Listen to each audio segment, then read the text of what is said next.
I'm Jeff Cook, and this is Backyard Basics. Well, it's middle of summer. I'm at a pond. We've all heard the song. You know, it's too hot to fish, too hot to golf, too cold at home. Well, I would say that yeah, it could be too hot to play golf, because I'm not very good at golf.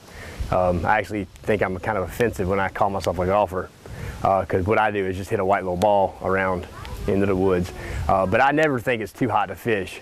So, you know, there's a lot that goes into fishing, but there's a lot that goes on behind the scenes. And I thought I'd talk about this because I get a lot of questions from people about ponds, pond management. You know, they bought a piece of property, they got a little pond, and they want to know how to manage it, how to take care of it. It's not as simple as just, you know, going out there fishing, going out there and, you know, riding around in your boat. When you've got a farm pond, there's a lot of work, a lot of effort that goes into it.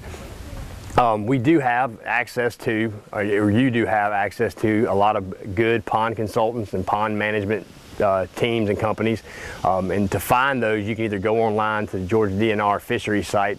They have a list of pond consultants. There's probably other consultants that you can find in your yellow pages, you know, on your online, you know, when you search for your area.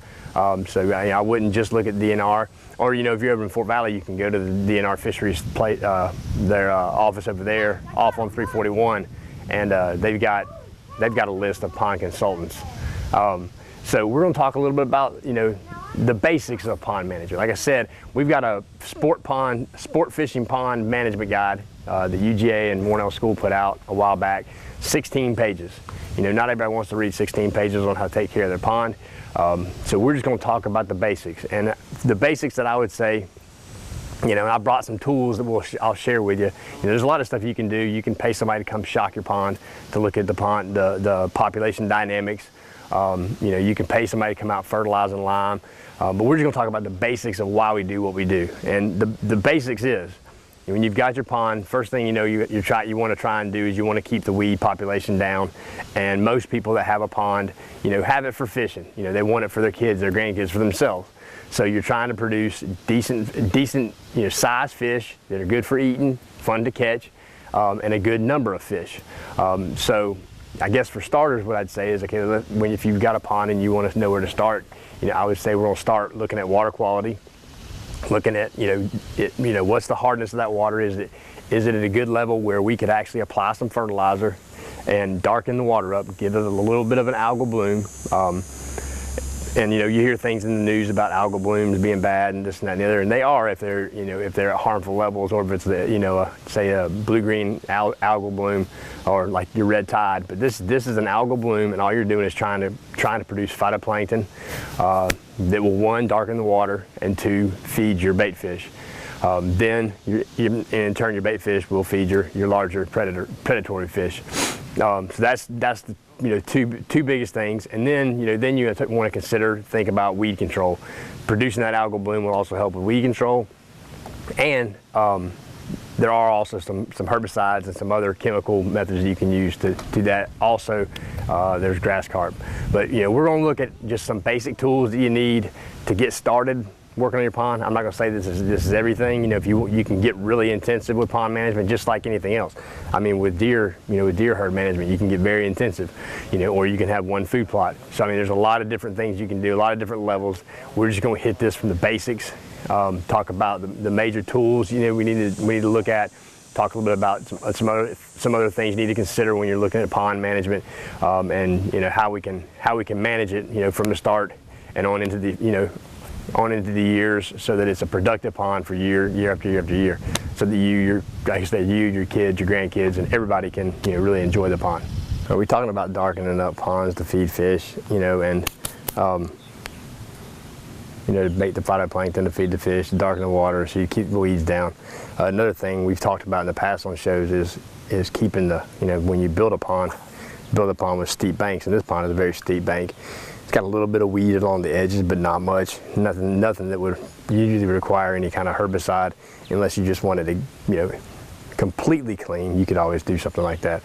But the best pond management tool is these guys right here.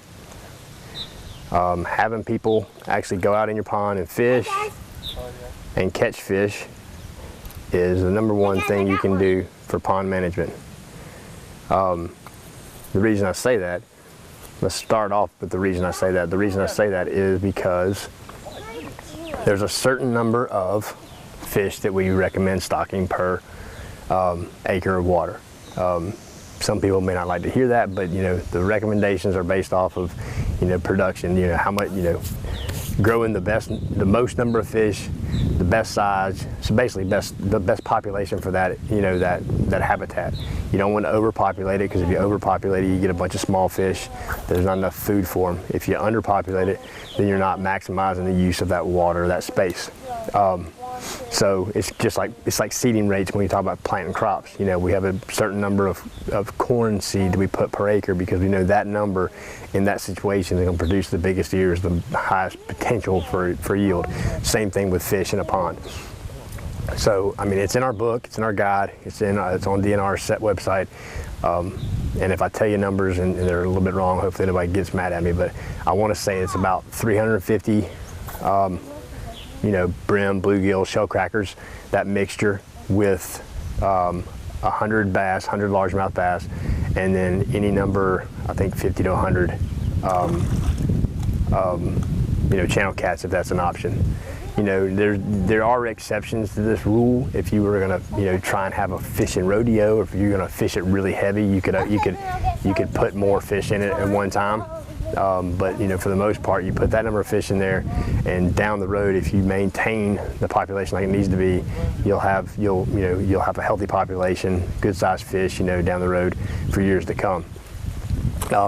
Once again, it's in our guide, but we give recommendations based off of year 1, year 2, year 3 of how many fish, how many pounds of fish, of the bluegill, of the brim, shell crackers, of the bass, that you should remove annually.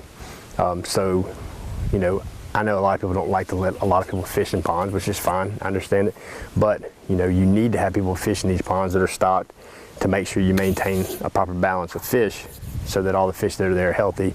So one thing you can do, which is very simple, and we're not doing it here because I forgot to bring a scale or a notepad, but if you do let people fish, and you do tell them, yes, you can keep some fish, just tell them, you have to document what you take. That's the reason in lakes and in major lakes that are stocked by the state, they check to see how many, they want to know how many fish are taken. They make limits so they know you're only taking a certain number of fish, and they use that to keep their ponds balanced.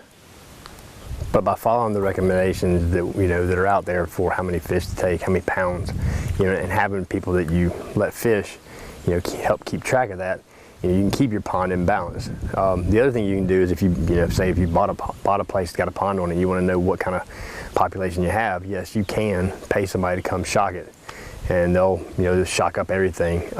You'll know right then what you have.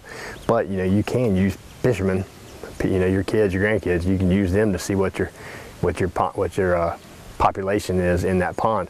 I always joke to people when they see me with a fishing pole or whatever, when I'm going to work, I just tell them I'm doing pond, population surveys. And really, honestly, I'm not, but that's what you can use fishing for, to look at that population. So if you buy a new place and you want to know what you got, like I said, you can shock it, but you can also just have people go out there and fish. You've got people that want to fish for brim, people that want to fish for crappie, people that want to fish for bass, catfish. As they do that, have them report back to you, what they catch. The only thing that you won't talking.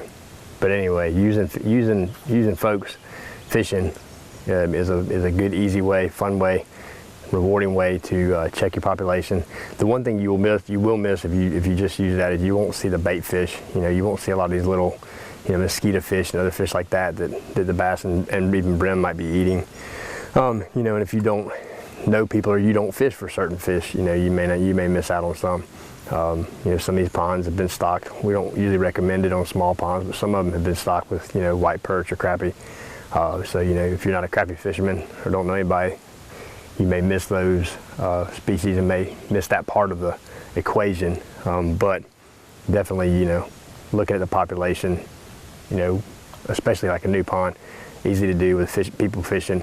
And what you might see and you might find out is that the pond is way out of balance, or you don't have certain species of fish. And if that's the case, you can always go in there and restock it. There are private fisheries around, or hatcheries around, where you can purchase fish, or you can go through DNR's fisheries and get different combinations of what we would say we would put in a sport fishing pond, bass, brim, catfish. And then also you can consider, if you're going to restock, consider putting in some of our sterile grass carp to help with weed control. Would never recommend that in a pond that's got, a pond that's been there for a while, been established, has a lot of larger bass, because if you've ever seen a baby grass carp, looks like a shiny Rapala lure, and the bass love them. So you don't want to spend that money on grass carp and then have them eaten by a larger bass. But if you are restocking, it's an option. Put them in there, 10 or so per acre at that time to help with weed control. They're very good, efficient weed, vegetation eaters.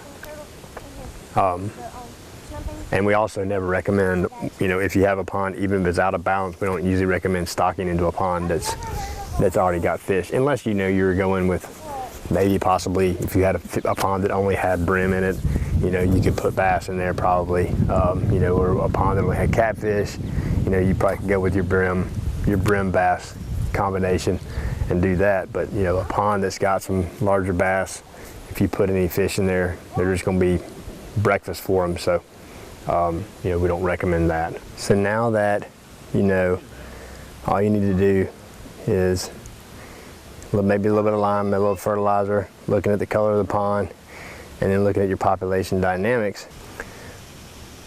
So now you know a little bit about pond management, the basics.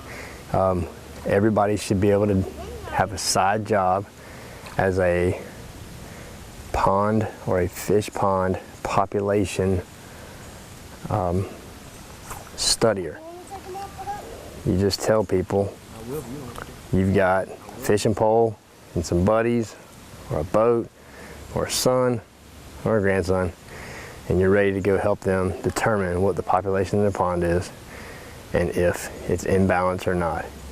You can do it for a minimal fee, charge them a few fish, something to take home and eat. But like I said, everybody should have a side job now. Then we should have all the ponds in Taylor and Peach County, Middle Georgia area covered. So we should make sure that we have a good population all the way across this area. Well, I'm Jeff Cook. This has been a pond management series, and this is Backyard Basics, or Farm Pond Basics, where we're filmed in your backyard or your farm pond. Thank you, Mr. Homer. Thank you for letting us borrow your pond to do our pond management. Backyard Basics. Good day at work.